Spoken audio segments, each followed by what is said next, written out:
And now for our final guest poet, spoken word artist, we were thrilled that she was able to participate in our event this evening. Would you please welcome Barbara Branca.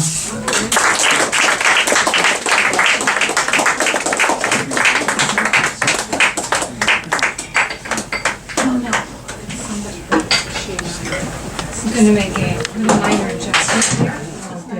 Good evening, everyone. My name is Barbara Ann, and I'm loving to be here. This is, I've been to Cornelia Street many times and have featured before, but this is very special with wonderful musicians. Thank you. So we've had some like heavy Parisian vibe just now. So I think I'm going to start out with, I'm going to lighten it a little bit. This one is called Greetings from Paris.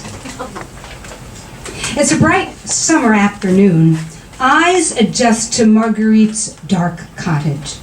Thought I'd gag with the stench of all those damn cats. Even her mangy cocker spaniel smelled of cat. Beloved Bootsy, no substitute for dear Jacques, who's holed up half mad in Bellevue. Inside her dismal parlor, crammed with curios of her belle epoque. 1920s Paris faded Persian rugs and horsehair chairs. A gnarled hand thrusts a quarter into my palm. Turn the rugs, s'il te plaît. She entreats me with aqueous eyes wept of color. I didn't want to make any money, but it makes her feel better, giving something in return. All those times taking her to church where Madame Marguerite finery faded, her proud mouth pursed in French prayer. If you sat next to her, you ascended into cat heaven. Each Sunday, a visit to a vintage boutique of chemise, Chanel suits even, haute couture of threads bared. A fox stole with little skeletal heads biting their own tattered tails. On her head a smart cloche or demure veil. Before a cloudy mirror, unsteady fingers apply twin circles of Moulin Rouge to withered cheek, dark wand to limp lash, cold pencil to snowy eyebrow. Red Valentine approximating pupidal lips. We all knew she'd been beautiful, a looker, a knockout, the toast of Montmartre, a dream of a model, at ease with the easel, all sensual, full hips, full lips, draped in nothing but a few drops of eau de cologne. Turning the rugs, dust dancing in a shaft of sunlight through caked windows, I caught the past through a sepia lens. An absinthe apparition of artist garrets, of angled rooftops, of smoky bistros, of dance hall dalliances, a glimpse of Sacré-Cœur, white high on the hill. Then I knew in an instant. She was the girl on the French postcard. She was also my neighbor.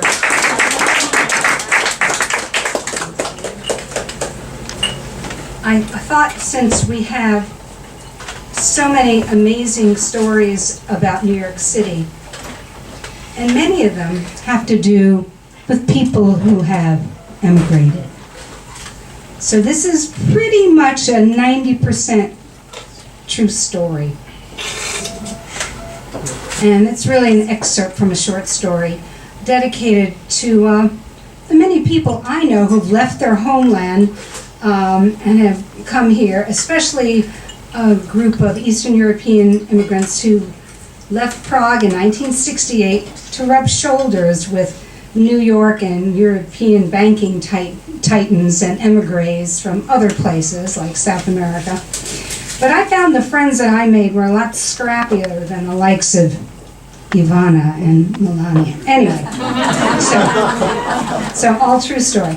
It's the early 80s, the Thursday before Christmas, and I trudged through the snow back to my place on Riverside. Shopping bags stuffed like sausages, I get into the elevator with that charming Vaclav who lives on my floor. Charcoal Armani suit, white opera scarf, piercing blue eyes, he asks politely the pleasure of my company to his holiday party, an authentic dinner at 7 tomorrow evening. He offers a hand with my packages before going our separate ways. After cocktails and Russian eggs, Vaclav's 5-star dish is hearty veal paprikash, that savory, sour, creamy pink stew that warms everyone to lip-smacking satisfaction.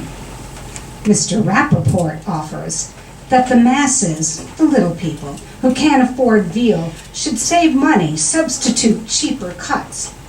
Benicio from Banco Popolare nods, but Vaclav snorts, he didn't come to this country to eat chicken wings on sale at D'Agostino's. Daria adds, here people don't have to line up for bread, so why do they complain so much? Why doesn't everybody vote when you can do so easily right next door to the market and no machine guns? That big bear of a man, Miloš, says working under Soviet state was creative death, so he made a career of drinking vodka and making sweet love to beautiful women. He laughs defiantly, then flees to the bedroom, comes out wearing Mrs. Rappaport's fur-trimmed pillbox hat, dwarfed ridiculously on his massive head. In time, with Miles Davis muted trumpet solo, he bellows, "Okay, everybody get naked." But he doesn't say naked exactly, he says naked, like in half-baked. And everybody cracks up, lets down their guard.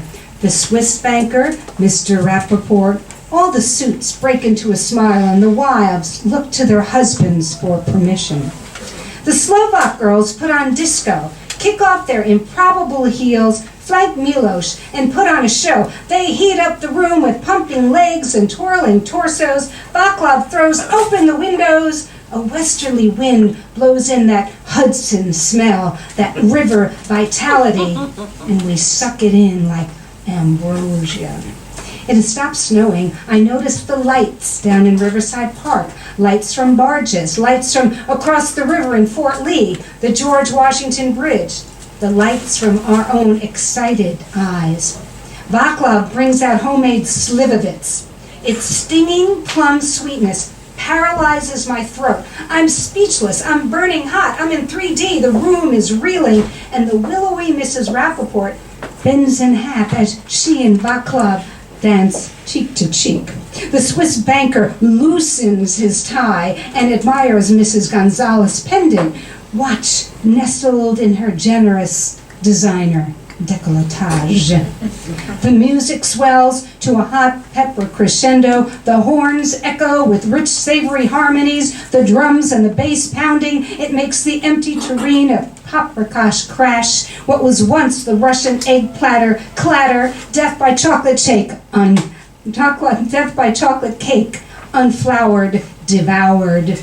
Every liter of vodka, deciliter of slivovitz, down the hatch. I turn to Benicio beside me, try to speak to him in Spanish. He answers me, and soon I hear no English, soon I hear no vowels, soon I hear no words, only the thumping bass lodged in my own sternum. And where is Miloš? And where is Valentina, Benicio's wife? Well, they've been at it for a half hour or so. Valentina, a lioness, Miloš, a bear, both shape-shifting in the elemental comfort of Mrs. Rappaport's full-length mink coat lining their conjugal yurt. Miloš, inventive Spanchek, murmured into Valentina's ear. Vaclav kills the disco and puts on Miles Davis, Kind of Blue. We all hear the insistent shrill ring of Miloš's wife calling from a Hoboken Christmas tree living room. Baby, feverish, wants Daddy to come home from work now. Vaclav nods to me. So I enter the bedroom, see the entwined forms. Valentina has just hit her stride. She hasn't had this kind of action since Buenos Aires. She growls at Miloš as he gets up. He knows only formal Spanish, doesn't recognize her words, her need, her pain. Miloš can't explain, can't say he married a Jersey girl to get a green card and have American children.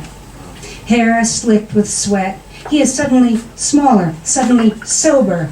Hastily, he dresses, one last look at the roaring lioness, and he's out the door into the December air and feels the warm trickle of blood where she has clawed raw his back. He can taste her hot peppers all the way over the river to his gulag. I grab a towel, wipe Valentina down like a racehorse after the Derby. I spot clean Mrs. Rappaport's mink coat, somewhat sullied. Valentina pants, shudders, sobs. I pat her flushed cheek. She strokes my bare arm, speaks to me in Spanish, but I already know. She married Benicio because she was lonely for home. I help her into her dress, tame her tangled mane. We emerge to the lingering, peppery aroma of paprikash, and Ella Fitzgerald is singing, "The lamp is low." Candles are burning. Vaclav warms cognac in the brandy snifter. Valentina again sits demurely next to Benicio on the love seat and smiles our collective afterglow.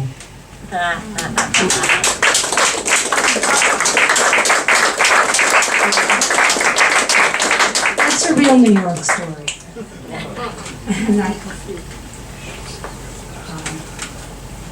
And next I have kind of a fun Brooklyn story. I was actually born in Brooklyn. So, and this also has to do with the birthday, the recent birthday of Mr. Chuck Berry, who turned 90 years old. So that kind of started that all. So this is all about that. Me and Iris, just kids, listening to rock and roll on scratchy vinyl, Murray the K on AM radio. We wanted to see what it was all about, so we take the train to the Brooklyn Fox by ourselves to see Chuck Berry, Little Richard, Jan and Dean, and some girl group. We were just 11, but we were already a couple of Brooklyn foxes who couldn't get enough of that rock and roll music.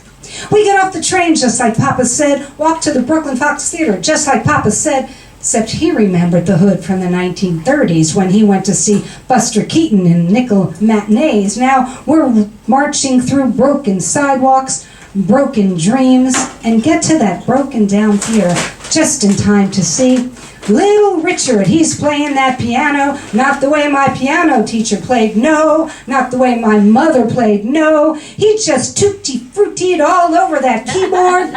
He kept that beat going, hitting all those high notes. But wait a minute, he looks different, he looks weird. He's wearing makeup, yeah, he's wearing pancake makeup, just like my mother puts on. We weren't even wearing makeup yet. But we were a couple little Brooklyn foxes who couldn't get enough of that rock and roll music. Well, then we start screaming when Chuck Berry comes out on stage. He's playing his guitar, walking that crazy duck walk. The crowd goes wild. He's playing Maybelline. Then he's down on the floor playing those riffs on his back. Then all of a sudden, everybody rushes the stage. We get swept up in it. The only little girls in front of those tough kids from Bed-Stuy trying to cop a feel. And when Chuck sings, "Why Can't You Be True?"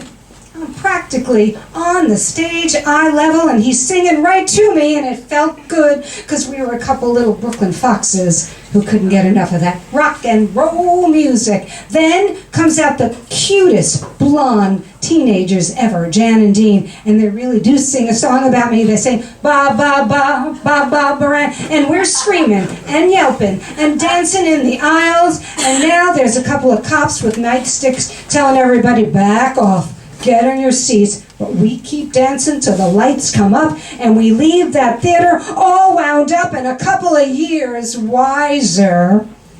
Go next door for an egg cream and fries. There, bigger than life, we see the girl group. Be my baby. They're all chiffon gowns and beehive hairdos, but look close, and they look like they're wearing Halloween masks, tons of makeup, false eyelashes. Be my baby now. But they were too scary for us. They look like very big foxes, foxes that would eat their babies now. So we head out and walk around the corner. We see two teenagers in the alley in back of the theater.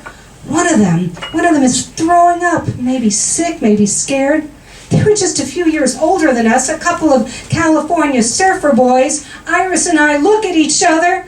It was Jan and Dean, and we were just a couple of little Brooklyn foxes who couldn't get enough of that rock and roll music.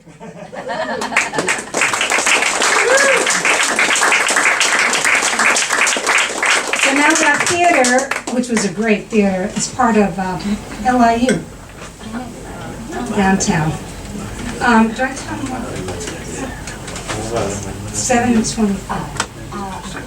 That's it, right? That's it for me. Yeah. So I want to leave you with a message that because my other life is to be a science educator, and we like to educate people about storms like hurricanes. And if you have a warning, right?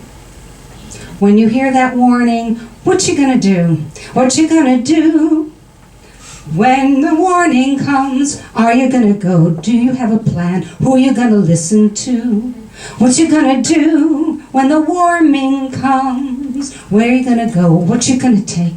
Who are you gonna leave behind? Prepare to stay safely, but leave when you have to.